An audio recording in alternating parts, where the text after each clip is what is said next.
The cold metal floor of the briefing room felt familiar under Captain Lee Tame's boots. He had walked these halls of Galactic Defense Command for 3 years now, but today something felt different. The usual chatter among officers was quieter. Even the maintenance drones seemed to move with extra caution. Commander Park Dehai stood at the front of the room, her face serious as stone. Behind her, a massive holographic display showed a planet that looked like it had been painted with nightmares. The world spun slowly, its surface covered in twisted black forests and sickly green oceans that seemed to bubble with poison. "Gentlemen and ladies," Commander Park began, her voice cutting through the silence. "What you are looking at is Cathara Prime. Most of you have heard the stories. Today, those stories become your reality." Taman felt his stomach tighten. Every soldier in the galaxy knew about Cathara Prime. It was the planet where armies went to die. The planet where even the toughest alien warriors refused to set foot. The planet that had earned its nickname as the ultimate Deathworld. 48 hours ago, a diplomatic vessel carrying Ambassador Kim Woo-jin crashed on the surface during a routine navigation error, Commander Park continued. The ship was carrying sensitive peace treaty documents between the Zephyrian Empire and the Crystalline Confederation. More importantly, it was carrying people who need our help. The hologram shifted to show the wreckage of a sleek starship, its hull torn open like a flower made of twisted metal. Steam rose from the crash site, and even through the display. Taman could see movement in the shadows around the wreckage. The survivors include Ambassador Kim Woo-jin and his aide Lieutenant Choi Min-ho, but they managed to send one distress signal before their communications went dark. That was 36 hours ago. An officer in the back raised her hand. "Commander, what about the Zephyrian rescue teams? Surely they would want to protect their own diplomatic mission." Commander Park's expression grew darker. "The Zephyrians sent a battalion of their best warriors. We lost contact with them 6 hours after they landed. The Crystalline Confederation followed with their elite guard units. Same result: 0 survivors, 0 communication." The room fell silent. Taman had fought alongside both Zephyrian and Crystalline forces before. The Zephyrians were 7 feet tall with natural armor plating that could stop plasma rounds. Crystallines could phase through solid matter and had reflexes faster than any human. If they couldn't survive on Cathara Prime, what chance did anyone have? "This is where you come in, Captain Lee," Commander Park said, turning to face him directly. "You will lead a small team to extract the survivors. Your mission parameters are simple. Get in, find the ambassador and his aide, and get out. Have 72 hours before we assume the worst." Taman stood up slowly. "Commander, with respect, why send humans? If the Zephyrians and Crystallines failed, what makes you think we can succeed?" A thin smile crossed Commander Park's lips. "Because, Captain, humans are the only species crazy enough to call a Deathworld home. Earth wasn't exactly a gentle nursery when your ancestors evolved, was it?" She had a point. Earth had been full of predators, diseases, natural disasters. In hostile environments, humans had survived ice ages, volcanic eruptions, and creatures that made the galaxy's worst nightmares look friendly. Maybe that experience counted for something. "Your team will consist of Sergeant Yoon Hana, our best demolitions expert, and Corporal Nam Jae-sung, a combat medic with experience in hostile environments. Your pilot will be Flight Officer Lim So-young, who has successfully navigated asteroid fields and solar storms." Taman nodded. He knew all 3 of them personally. Hana could make explosives out of kitchen supplies and had a talent for finding the weak points in any structure. Jae-sung had kept more soldiers alive in impossible situations than anyone. Had a right to expect? So-young could fly a ship through a hurricane while drinking coffee. What about the creatures, Commander? The reports mentioned something called Vorthok. The hologram shifted again, showing a creature that looked like someone had combined a spider, a shark, and a bad dream. It stood 3 meters tall on 6 legs, with an exoskeleton that gleamed like black metal. Its mandibles dripped with acid, and its eyes reflected light like mirrors. "The Vorthok are apex predators," Commander Park explained. "They hunt in packs, they're highly intelligent, They've been responsible for the deaths of over 3,000 alien soldiers in the past decade. They seem to view any landing on their world as a personal challenge. How many are we talking about? Taman asked. Conservative estimates suggest several thousand in the immediate area around the crash site. They're territorial, but they also seem to communicate with each other across vast distances. Kill one, and the others know about it within minutes.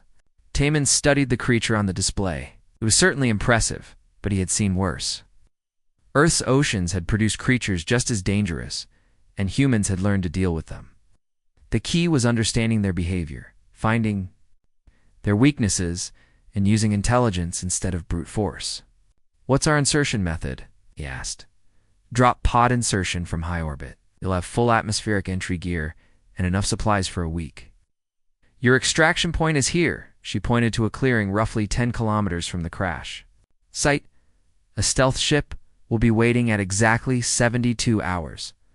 Miss that window, and you're on your own. As the briefing continued, Taman noticed something interesting. The other officers in the room, mostly aliens from various species, were watching him with a mixture of curiosity and pity. He caught fragments of their whispered conversations. Humans always think they can solve everything with violence, muttered a tall Zephyrian officer. Their death wish is almost admirable, added a crystalline diplomat. I give them 12 hours before the Vorthok turn them into lunch, said another. But Taman also noticed something else. General Kong Suben, the highest-ranking officer in the sector, was standing near the back of the room. She was human, and she was watching the alien officers with an expression he recognized. It was the same look she had worn during the battle of Proxima Station, when everyone said the human defense was hopeless. After the briefing ended, most of the officers filed out quickly. General Kang approached him as he was studying the mission files. Captain, she said quietly, I want you to know that I recommended you specifically for this mission. Thank you, General. May I ask why? Because you're the only officer I know who treats impossible situations as puzzle to be solved, instead of walls to be broken through. The Zephyrians and Crystallins failed because they tried to fight Cathara Prime. You're going to have to think your way through it. She paused, looking at the holographic display that still showed the twisted landscape of the Deathworld. Also, because if anyone can survive that hellscape, it's the humans. We're the only species crazy enough to call a Deathworld home, and we're certainly the only ones stubborn enough to refuse to die when something bigger tries to eat us. Taman felt a grim smile cross his face. I'll bring them home, General. I know you will, Captain. That's why I'm sending you. As he left the briefing room, Taman could hear the alien officers still discussing the mission. Their voices carried down the corridor, filled with doubt and resignation. They were already planning memorial services and writing failure reports, but Taman was thinking about something else entirely. He was thinking about the look in Ambassador Kim Woo-jin's eyes in the last transmission. The man was scared, but he was still alive. That meant something on that nightmare planet was keeping him breathing, and if something could keep a diplomat alive for 36 hours on Cathara Prime, and a human soldier could certainly figure out how to get him off it, the mission would begin in 6 hours. Taman had work to do. The drop pod screamed through the atmosphere of Cathara Prime like a falling star. Inside the cramped metal coffin, Captain Lee Taman felt every vibration as the heat shield battled against the planet's hostile atmosphere. The readings on his display showed temperatures that would melt steel and acidic compounds that could eat through most known metals. 30 seconds to impact, Flight Officer Lim Soyoung's voice crackled through the communication system. Even through the static, Taman could hear the tension in her voice. The atmosphere is fighting us every step of the way. He's acid. Spores are eating through our outer hull faster than expected. Sergeant Yoon Hana checked her equipment one more time. Her demolitions gear was secured in reinforced containers, but her face showed concern. Captain, if these spores can eat through our pod, what will they do to our suits? We deal with problems as they come, Tamin replied, his voice steady, despite the chaos around them. Focus on the mission. Ambassador Kim and Lieutenant Choi are counting on us. Corporal Nam Jae-sung was running final checks on his medical supplies. Life signs are still strong, Captain. Whatever's keeping them alive down there. It's working for now. The pod suddenly lurched violently to one side. Alarms began blaring throughout the small compartment. So-young's voice came through. The speakers strained and urgent. We have a problem. The spores have eaten through the navigation system. I'm flying blind here. Brace for emergency landing. Taman felt his stomach drop as the pod began spinning out of control. Through the small porthole, he could see the twisted landscape of Cathera Prime rushing up to meet them. Black forests stretched in every direction, their trees looking more like giant thorns than anything that should be alive. Rivers of sickly green liquid wound between hills that seemed to pulse with their own heartbeat. The impact came like a hammer blow. The pod hit the ground, bounced twice, and then rolled down what felt like a steep hillside. Metal groaned and sparked as they crashed through the alien vegetation. Finally, after what seemed like hours but was probably only seconds, they came. To rest, silence fell over the compartment. Taman shook his head to clear it and immediately began checking on his team. Sound off. Everyone alive? Hana here, bruised but functional, came the first response. Jae-sung reporting. Minor cuts, nothing serious, said the medic. So-young here. The pilot's voice was weaker. I think my arm is broken, but I'll live. Taman activated the emergency release and pushed open the pod's hatch. The air that rushed in was thick and humid, carrying smells that made his nose burn. It was like breathing soup made from rotting plants and industrial chemicals. As he climbed out, the first thing he noticed was the sound. The whole planet seemed to be alive with noises. Clicks and scrapes echoed from the black forest around them. Something in the distance was making a sound like metal being torn apart. And underneath it all was a low humming that seemed to come from the ground itself. Suits sealed and environmental systems active, Taman ordered. This air will kill us in minutes without protection. The team gathered around the wrecked pod, taking stock of their situation. Their landing had torn a path through the alien forest, leaving broken trees and disturbed earth behind them. Steam rose from the damaged vegetation, and Taman could see that the plant matter was already beginning to dissolve their pod's outer hull. We need to move, he said. This place is trying to digest our equipment. Feet, her left arm hanging uselessly at her side. Jae-sung immediately moved to help her, pulling out a medical scanner. Definitely broken, he confirmed. I can set it and give you something for the pain, but you won't be carrying heavy equipment. I can still shoot, So-young replied grimly. And I can still watch your backs. Taman pulled out his navigation device and frowned. The readings were scrambled, probably due to the same interference that had caused their crash. We're going to have to navigate by landmarks. The crash site should be roughly northeast of here. As they began moving through the alien landscape, Taman started to understand why so many soldiers had died on this world. Everything seemed designed to kill them. Trees leaked acid that hissed when it hit the ground. The air was full of spores that tried to eat through their suit filters. Even the ground was unstable, with patches that looked solid but turned out to be covering pools of liquid that glowed with their own light. Captain Hannah whispered, pointing ahead. Movement. Taman followed her gaze and felt his blood run cold. Something was watching them from between the trees. At first he thought it was just a shadow, but then it moved. The creature was roughly the size of a large dog, but it walked on 6 legs and had too many eyes.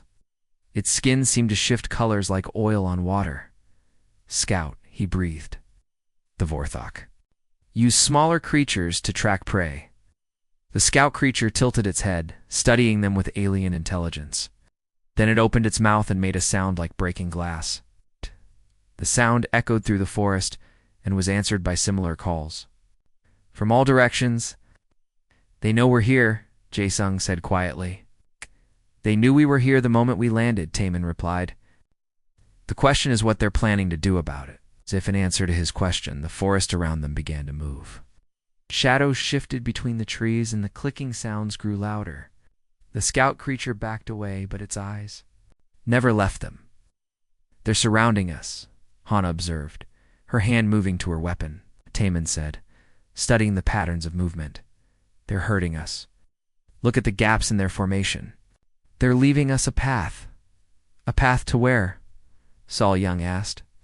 That's what we need to find out. But first, we need to understand what we're dealing with, The first Vorthok emerged from the forest like a nightmare made real. It was exactly as the briefing had described, but seeing it in person was different. The creature stood 3 meters tall, its black exoskeleton gleaming with moisture. Acid dripped from its mandibles, leaving small craters in the ground where it fell. 6 eyes reflected the strange light of the planet, giving it an almost intelligent expression. But what struck Taman most was how it moved. This wasn't just a wild animal. The Vorthok positioned itself carefully, keeping distance while staying in clear sight, was studying them just as carefully as they were studying it. It's trying to understand us, he realized. Look at how it's positioned. It could attack, but it's not. It's learning. 2 more Vorthok emerged from different directions, forming a triangle around the human team. They moved with coordination that spoke of intelligence and communication. One of them made a series of clicking sounds, and the others responded with their own patterns. They're talking, Jason whispered. More than that, Taman said. They're planning, the lead. Vorthok took a step forward, its massive form moving with surprising grace. It stopped just outside what Taman estimated was the range of their weapons, tilted its head and made a sound that was almost like laughter. Then it turned and walked away, disappearing into the forest as quickly as it had appeared. The other 2 followed, leaving the humans alone in the clearing. What just happened? Hana asked. We passed some kind of test, Taman replied. I'm not sure if we passed or failed. The forest around them had gone quiet again, but it was the kind of quiet that meant something was watching and waiting. Taman checked his compass and pointed northeast. We keep moving. The crash site is still our primary objective. As they began walking again, Taman couldn't shake the feeling that they were being guided rather than hunted. The Vorthok had shown them something important in that brief encounter. They were intelligent, organized, and patient, but they had also shown restraint. They could have attacked but chose not to. Captain Jae-sung said quietly, I'm picking up human life signs. 2 of them, roughly 3 kilometers ahead. Ambassador Kim and Lieutenant Choi Taman said, they're still alive. For now, Sa-young added grimly. As they continued through the hostile landscape, Taman began to form a plan. The Vorthok were intelligent, which meant they could be understood. They were organized, which meant they had patterns. And they were patient, which meant they had confidence in their ability to control the situation. But patience could be a weakness as well as a strength. And humans had one advantage that most species didn't understand. They were very good at turning the environment itself into a weapon. The real question was whether they could reach the survivors before the Vorthok decided that their patience had run out. The wreckage of the diplomatic vessel lay scattered across what the locals might have called a valley, if locals existed on this nightmare world. Captain Lee Taman crouched behind a twisted piece of metal that had once been part of the ship's hull, studying the crash site through his scope. The vessel had been torn apart like paper, its pieces spread over nearly a kilometer of scorched earth. I count at least 20 Vorthok moving around the perimeter, Sergeant Yunhana whispered beside him. They're not random. Look at the pattern. At Taman adjusted his scope and saw what she meant. The creatures were positioned in a perfect circle around the crash site, each one exactly the same distance from the center. They moved in slow, deliberate patterns, like guards on patrol. They're protecting something, he realized. Or someone. Corporal named Jae-soon checked his medical scanner again. The life signs are definitely coming from that sealed compartment near the nose section. 2 humans, both weak but alive. Officer Lim So-young, her broken arm now secured in a field splint, pointed toward the center of the wreckage. Captain, look at the ground around the main debris. Those aren't burn marks from the crash. Taman focused his scope on the area she indicated. The earth was scarred with deep gouges that formed intricate patterns. They looked almost like writing, but writing made by claws the size of sword blades. The Vorthok have been here for hours, he said. Maybe days. They're not just guarding the crash site. They're waiting for something. As if summoned by his words, the ground began to tremble. The Vorthok guards immediately stopped their patrol and moved to form a tight circle around the sealed compartment. Their clicking sounds grew louder and more urgent. Something's coming, Hana said, her hand moving to her explosives pack. The trembling grew stronger.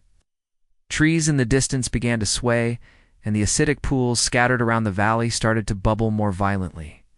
Then, from the far end of the valley, something emerged that made the regular Vorthok look like house pets.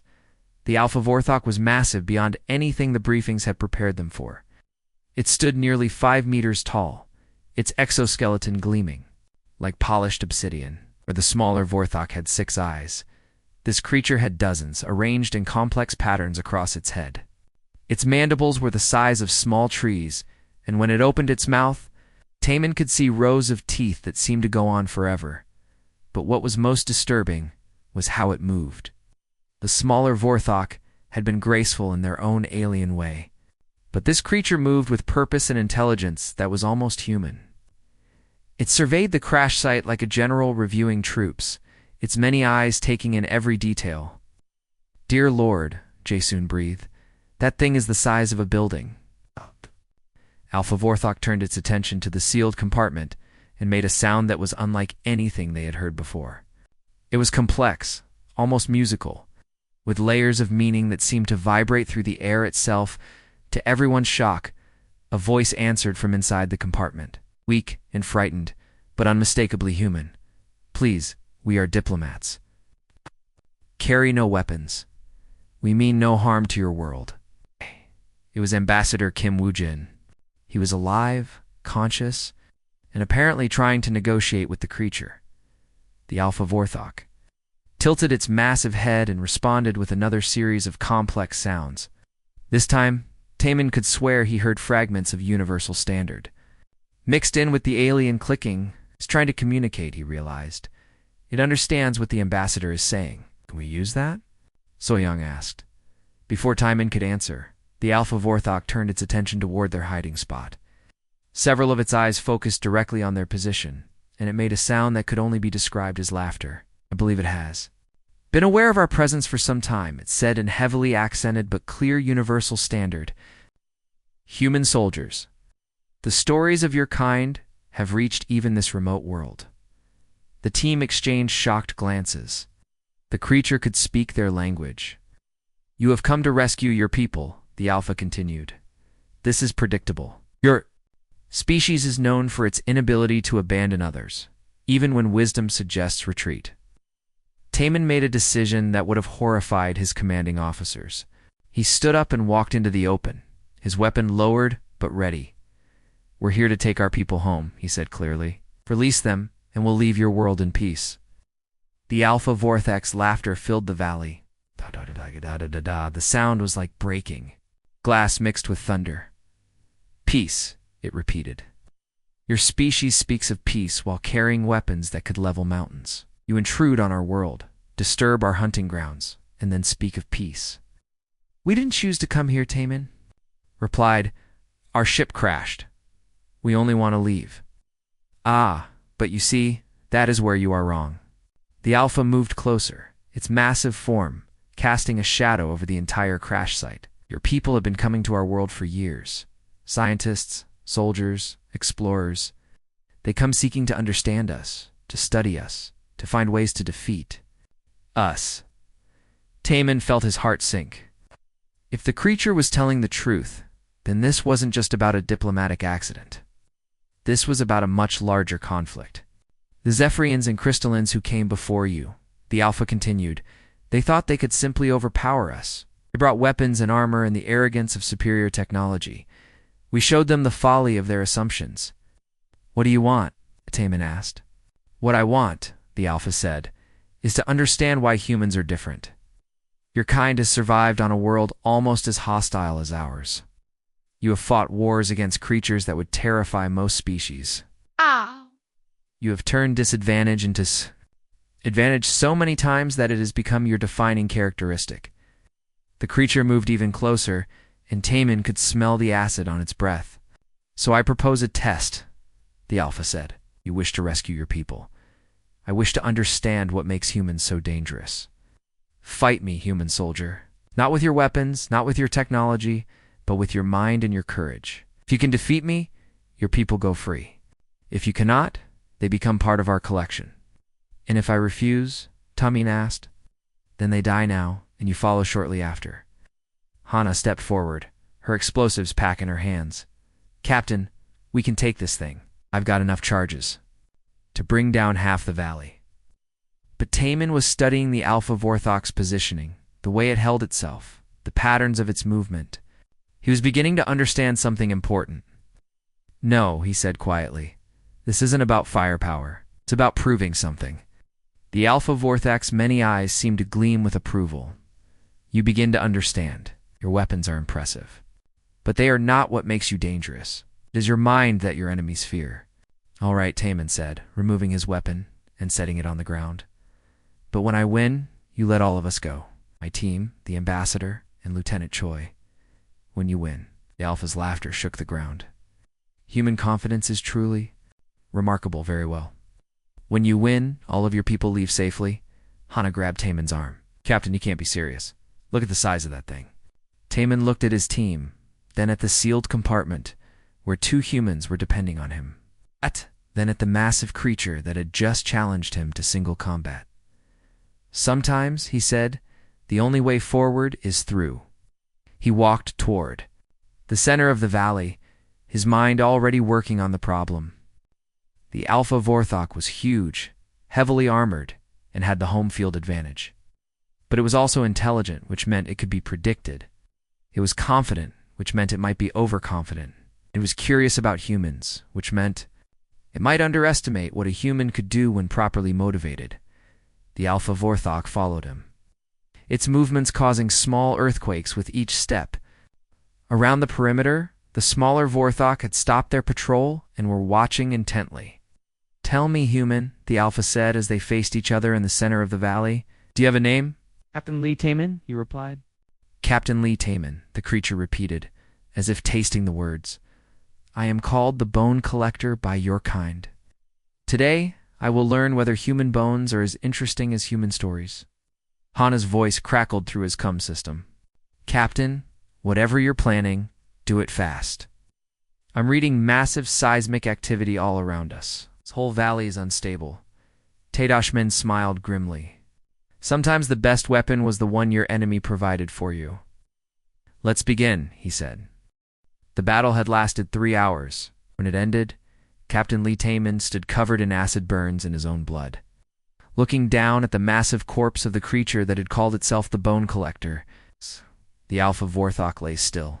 Its obsidian exoskeleton cracked open like a broken egg. Around the valley, the smaller Vorthok had fled into the twisted forests, their clicking cries fading into the distance. Sergeant Yoon Hana sat propped against a piece of wreckage, her breathing shallow. She had kept her promise to create an opening, detonating her remaining explosives at a critical moment when the Alpha had Tamin cornered. The blast had wounded the creature, but also brought half the valley down on top of her. Show them what humans do when we're cornered, she had said with her last breath, smiling even as the rocks fell. Now, 2 days later, Tamin sat in the medical bay of the rescue ship, staring at the report he was supposed to write. How did you explain what had happened down there? How did you describe defeating a creature the size of a building using nothing but a combat knife, some tactical mines, and the planet's own toxic atmosphere? Captain Ambassador Kim Woo-jin appeared in the doorway, still pale, but walking under his own power. I wanted to thank you personally. I had to give you this. He handed Tamin a small recording device. My emergency beacon captured everything, the entire battle. I thought you should know that the footage is already making its way through diplomatic channels. Tamin looked at the device with growing alarm. Sir, I would prefer if this remained classified.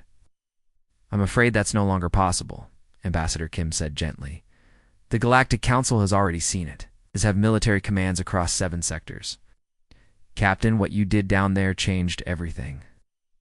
3 weeks later, Captain Song Hai-jin of Military Intelligence sat in her office, reviewing the most unusual report of her career.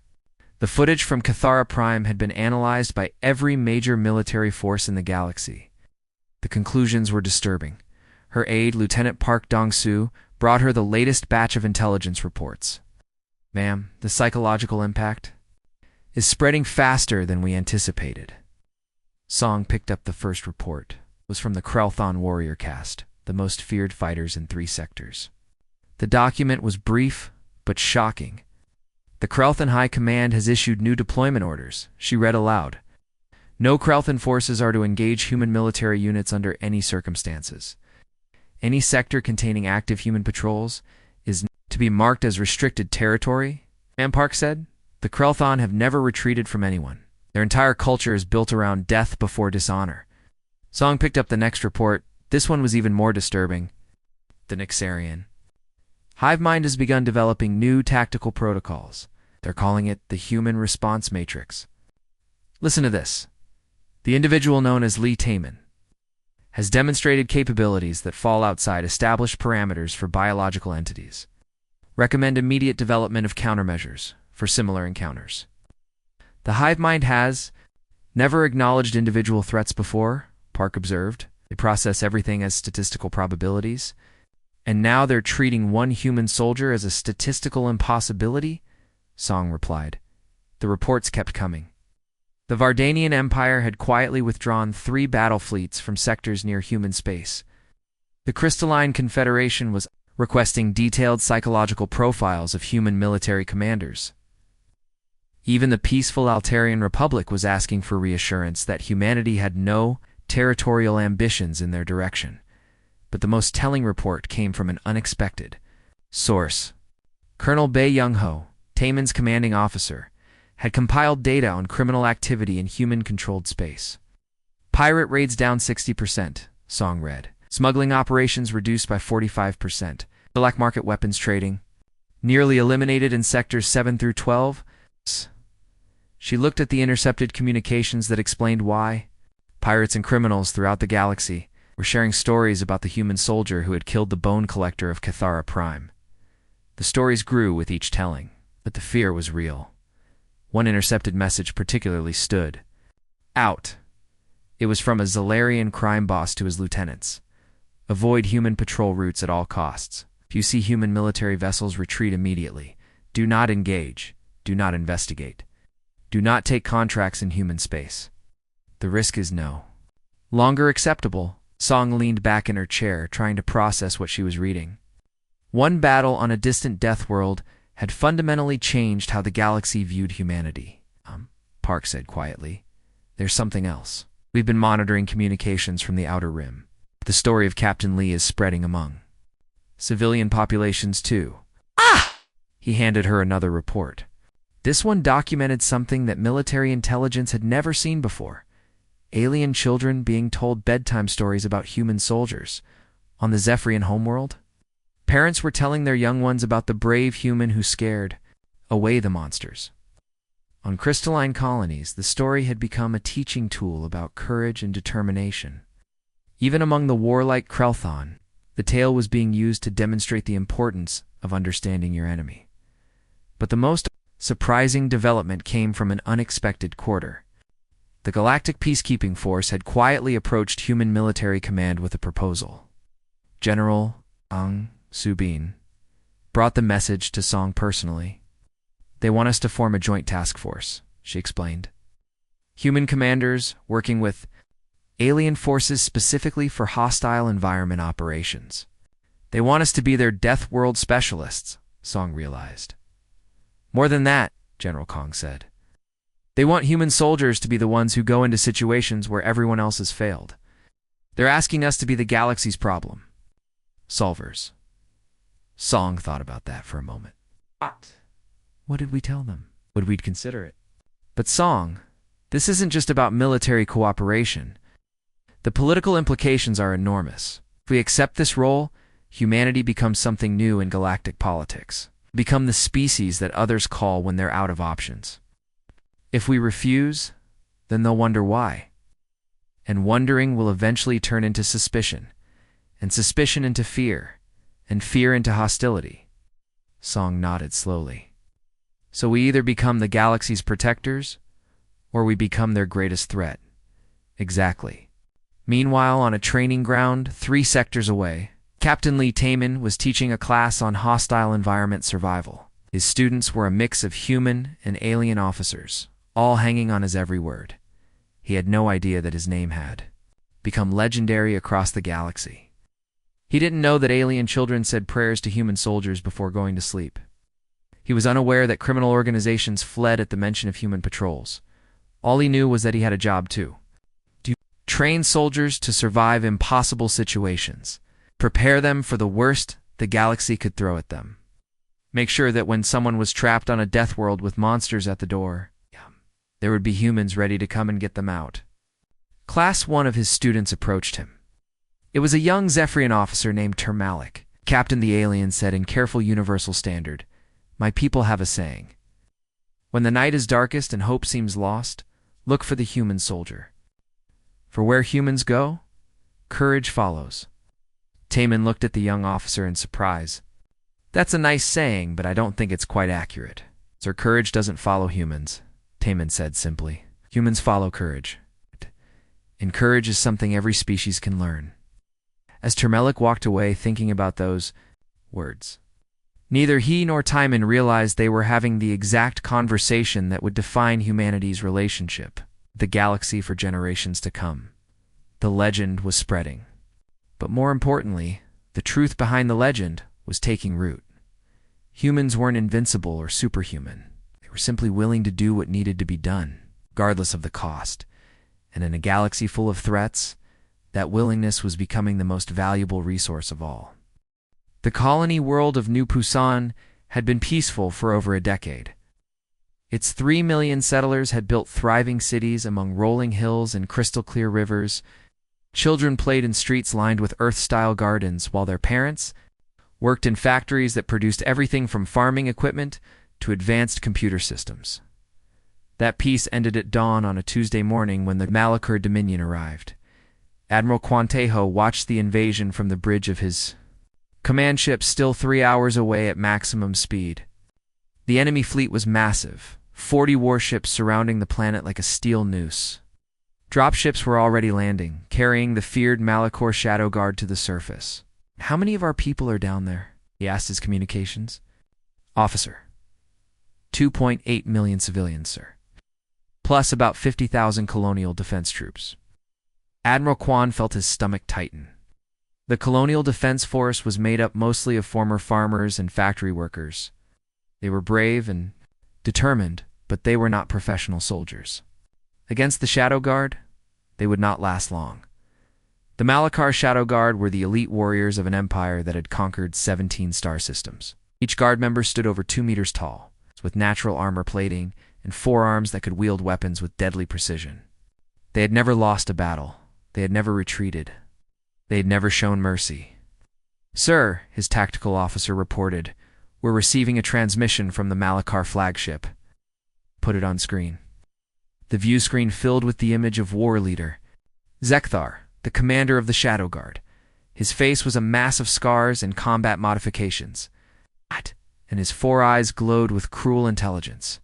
Human Admiral Zekthar spoke in heavily accented universal standard. "Your species has gained quite a reputation recently. We have heard stories of your famous soldier who defeated the Bone Collector. Anyway, we have come to test whether these stories are truth or fiction." Admiral Quan kept his expression neutral. "This is an unprovoked attack on a peaceful colony. Withdraw your forces immediately." Zekthar's laughter was like the sound of grinding metal. "We will withdraw when we have proven that human courage is nothing more than clever propaganda. People will serve as an excellent demonstration." The transmission ended. Admiral Quan turned to his communications officer. "Send an emergency message to Sector Command. Tell them we need immediate reinforcement." "Sir, the nearest battle fleet is 6 hours away. Then we hold for 6 hours." "Sir, with respect, we have 1 ship against 40. The math is not in our favor." Admiral Quan was about to respond when another voice cut through the bridge chatter. "Admiral, this is Captain Lee Taman, requesting permission to come aboard." Admiral Quan spun around in surprise. Through the observation window, he could see a small transport ship docking with his vessel. "Captain, what are you doing here? You're supposed to be at the training facility." "Change of plans, sir." "When we received the distress signal, I diverted my transport. I have 30 volunteers with me from the advanced combat course. Minutes later, Captain Lee Taman stood on the bridge of the Admiral's ship studying the tactical display. Behind him stood 30 of the most experienced soldiers. In human space, they were instructors, special operations veterans, and combat specialists who had volunteered to follow him into what appeared to be certain death. 30 soldiers against several thousand Shadow Guard, Admiral Kwan said quietly. Captain, I appreciate the gesture, but the mathematics are impossible. Sir, with respect, mathematics didn't kill the Bone Collector, replied Staff Sergeant Oji-wan, Taman's new sniper specialist. Mathematics said that was impossible too. Taman studied the display showing the enemy positions on the planet's surface. The Shadow Guard had landed in 3 major cities and were advancing in perfect formation. The colonial defense forces were retreating, but they were fighting hard and buying precious time. Admiral, can you get us to the surface without being detected? Possibly? The Malachur are focused on their ground operations. But Captain, even if I can get you down there, what can 30 people do against an entire army? What we do best, sir, cause problems. 2 hours later, Taman and his team were on the surface of New Pusan, moving through the outskirts of the capital city. The sounds of battle echoed from the city center, where the colonial defense forces were making their last stand. Master Sergeant Shin Dongwu, their close-quarters combat specialist, pointed toward a column of smoke rising from the government district. Looks like they're hitting the command center. That's where we start, Taman said. We need to understand their tactics before we can disrupt them. Gasped. As they moved through the abandoned streets, Taman began to see why the Shadow Guard had never been defeated. They moved with mechanical precision, coordinating their attacks with ruthless efficiency. But their very perfection was also their weakness. They're following a pattern, he observed. Look at their formation. Every squad moves exactly the same way. Predictable, agreed Oji-wan, adjusting her sniper rifle. If you know the pattern, you can get ahead of it. The team's first strike came at a Shadow Guard checkpoint. 12 guards were processing captured civilians, preparing to move them to holding areas. They never saw the humans coming. Oji-wan's rifle spoke once, and the guard commander fell. Explosive charges placed by Shin Dongwu brought down the surrounding buildings, cutting off retreat routes. In less than 3 minutes, the checkpoint was destroyed and the civilians were free.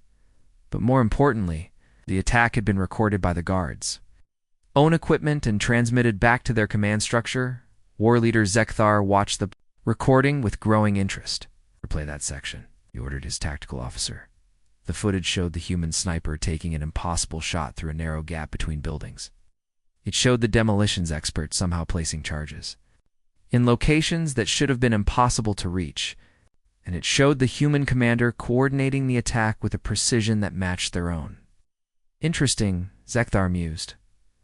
Perhaps these humans are more capable than expected. Over the next 4 hours, Taman's team struck 8 more times. Each attack was different, each one more devastating than the last. They used the city's infrastructure against the invaders, turning streets into traps and buildings into weapons. The Shadow Guard began to adapt, changing their patterns and increasing their caution. But each adaptation revealed new weaknesses. That the humans exploited, they're learning, Oji-wan observed after their 6th successful ambush. But they're also getting scared. How can you tell? Asked Shin Dongwu. Look at their movements. Not advancing with the same confidence. They're checking corners they didn't check before. They're jumping at shadows. Taman nodded. Fear makes even the best soldiers make mistakes. The breakthrough came when they intercepted a Shadow Guard communication. War leader Zekthar was personally leading a strike force to capture the remaining civilian evacuation center. Over 200,000 people were trapped there, with only a handful of colonial defenders between them and the enemy. Hey, this is it, Taman told his team. This is where we make our stand. The evacuation center was a massive complex of interconnected buildings surrounded by open ground. Under normal circumstances, it would be impossible to defend against a concentrated assault. But these were not normal circumstances. Taman positioned his team throughout the complex, each soldier responsible for multiple defensive positions. OG-1 took position in the highest tower, where her rifle could cover the entire approach. Shindong-Wu prepared the building's infrastructure for demolition, creating choke points and kill zones. When the Shadow Guard arrived, they came in force. 300 elite warriors led by war leader Zekthar himself. They advanced across the open ground with textbook precision, expecting to overwhelm the defenders through sheer numbers and superior firepower. They ran straight into a carefully orchestrated nightmare. OG-1's rifle began picking off officers. From impossible ranges, explosive charges turned their perfect formations into chaos. Human soldiers appeared from unexpected angles, struck with devastating effect, and vanished before the guards could respond. But the most terrifying moment came when war leader Zekthar found himself face to face with Captain Lee Taemin in the center of the complex. "You," Zekthar said, recognition dawning in his 4 eyes. "You are the one who killed the Bone Collector." "I am," Taemin replied simply. Zekthar raised his 4 weapons, each one capable of cutting through steel. "Let us see if the stories are true." The duel lasted only minutes, but those minutes changed everything. When it ended, war leader Zekthar lay defeated, his weapons scattered around him. The remaining Shadow Guard, witnessing their commander's fall, did something they had never done before. They retreated. As Taemin stood over the fallen warrior, he could hear the sounds of the Shadow Guard withdrawing from the planet. Around him, the civilians were emerging from their shelters. Cheering and crying with relief, Admiral Kwan's voice crackled through his communicator. "Captain, the Malachar fleet is withdrawing. I repeat, the enemy fleet is leaving the system." Taemin looked around at his team. Somehow impossibly, they had all survived. 30 soldiers against an army, and they had won. "Sir," OG-1 said quietly, "I think we just started something." She was right. Across the galaxy, the news was already spreading. The legendary human soldier had done it again. 30 humans had defeated the unconquerable Shadow Guard and saved 3 million lives. The phrase "the human soldier comes" was no longer just a story. It had become a promise. The Galactic Council chambers had never seen such tension. Representatives from 47 different species sat in their assigned seats. But the usual diplomatic chatter was absent. Everyone was looking at the human delegation with a mixture of fear, respect, and uncertainty. Ambassador Ruya Young sat calmly at the human table, reviewing her notes. She had been chosen specifically for this moment because of her reputation for clear thinking and honest communication. Today, she would be speaking for all of humanity before the most powerful gathering in the galaxy. "The emergency session will now come to order," announced Council Speaker Veltar K. A tall Altarian whose usually calm voice carried an edge of worry. "We are here to address what many have called the human question." Murmurs rippled through the chamber. Ambassador Ru had heard the debates that had been raging for weeks. Some species wanted humanity classified as a protected race that needed careful guidance. Others wanted them labeled as a potential galactic threat that required constant monitoring. "Before we begin formal discussions," Speaker Veltar continued, "we have received an urgent communication from the Kepler Nebula. Council members, please direct your attention to the main display." The chamber's massive screen filled with static, then cleared to show a battered alien face. The creature was barely recognizable as Commodore Zindel of the Nexarian fleet, his usually perfect features scarred and burned. "This is an emergency transmission to the Galactic Council," Zindel gasped. "Our joint exploration fleet has encountered an unknown force in the Kepler Nebula. 3 full battle groups have been destroyed. The enemy uses weapons we have never seen before. Their ships appear to be living creatures the size of small moons." The transmission flickered, showing brief glimpses of massive organic shapes moving through space, destroying everything in their path. "We have lost contact with 12 worlds in the Outer Rim. Whatever these creatures are, they are advancing toward inhabited systems. We need immediate assistance. All available military forces should converge on the Kepler Nebula before this threat reaches populated areas." Transmission ended, leaving the council chamber in shocked silence. Speaker Veltar was the first to speak. How many ships do we have available for immediate deployment? Zephyrian Empire can provide 2 battle fleets, reported Admiral Keektosh. The Crystalline Confederation has 3 fleets ready for immediate departure, added General Morden. The Vardanian Navy can contribute for battle groups, said Fleet Commander Yoxtel, as each species reported their available forces. Ambassador Rue noticed something troubling. Even combined, the available fleets were smaller than what had already been destroyed in the nebula.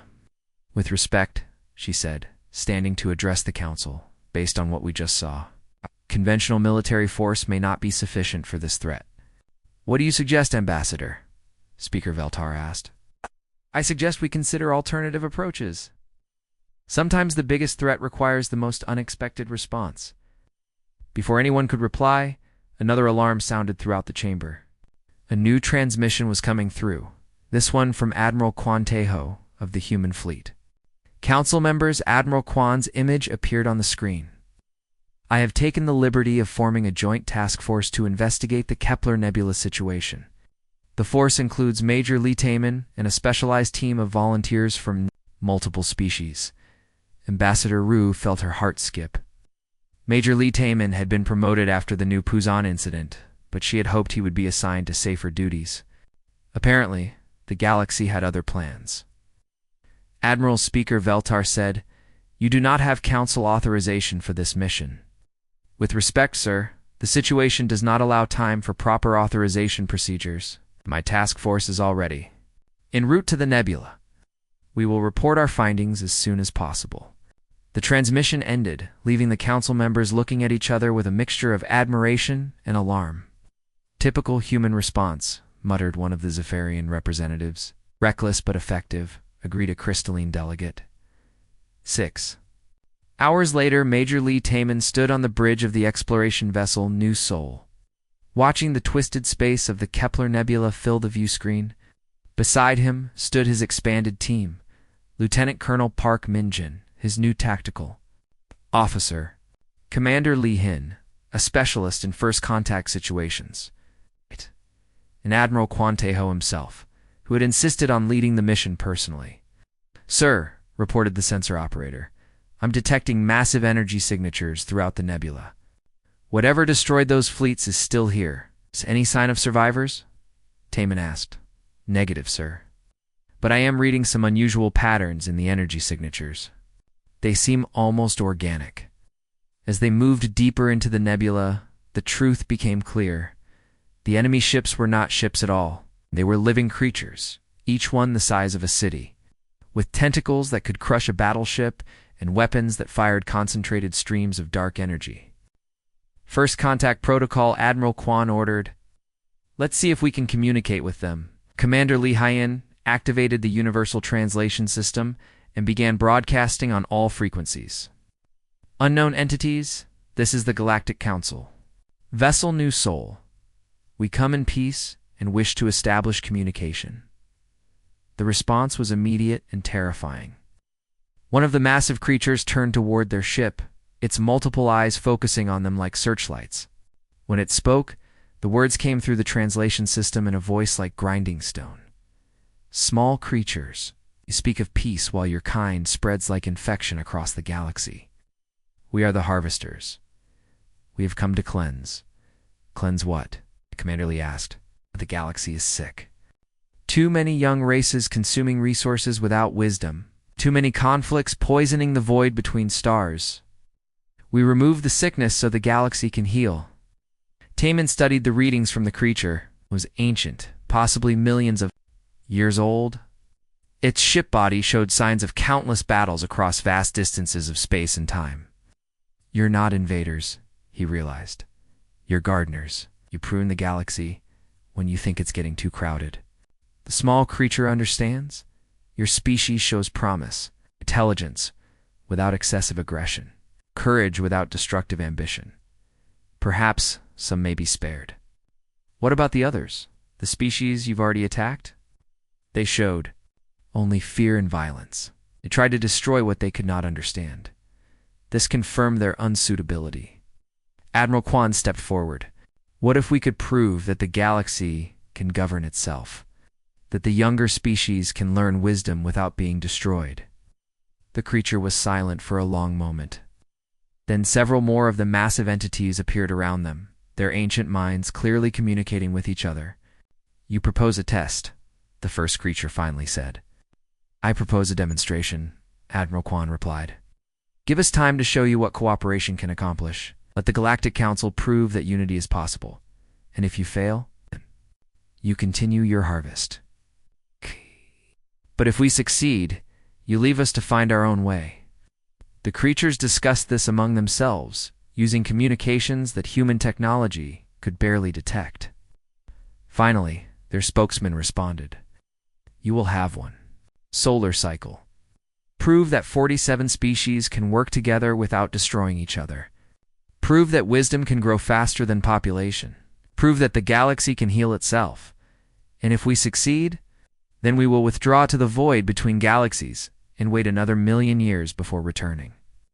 The massive creatures began to withdraw deeper into the nebula. But before they disappeared completely, their spokesman had one final message. "Tell your Galactic Council that we have been watching. Species called human has impressed us. In a galaxy full of young races learning violence, you've remembered that the greatest strength is knowing when not to fight," as the new soul returned to Council space. Taman found himself thinking about what the Harvester had said. Humanity had gained a reputation for being dangerous fighters, but perhaps their real strength was something else entirely. 3 months later, the Galactic Council had achieved something unprecedented. All 47 member species had contributed to a joint colonization project, sharing resources and knowledge to establish peaceful settlements in previously disputed territory. Old enemies were working together. Trade agreements replaced territorial conflicts. Ambassador Ruse stood before the Council one last time, delivering the report that would define humanity's place in galactic civilization. "The test period is ended," she announced. "The Harvesters have honored their agreement and withdrawn beyond the galactic rim. But more importantly, we have proven something to ourselves. When faced with extinction, we can choose cooperation over conflict." She paused, looking around the chamber at the representatives of dozens of different worlds. "The human question has been answered. We are not here to conquer or to rule. We are here to help solve problems that seem impossible. We are here to remind everyone that sometimes the best way to win a fight is to find a way to avoid having it." Years later, children across the galaxy would still be told bedtime stories about the human soldiers who scared away the monsters. But they would also learn about the human diplomats who convinced ancient gods to give young civilizations a chance to grow. The phrase "even monsters of the Deathworld fled when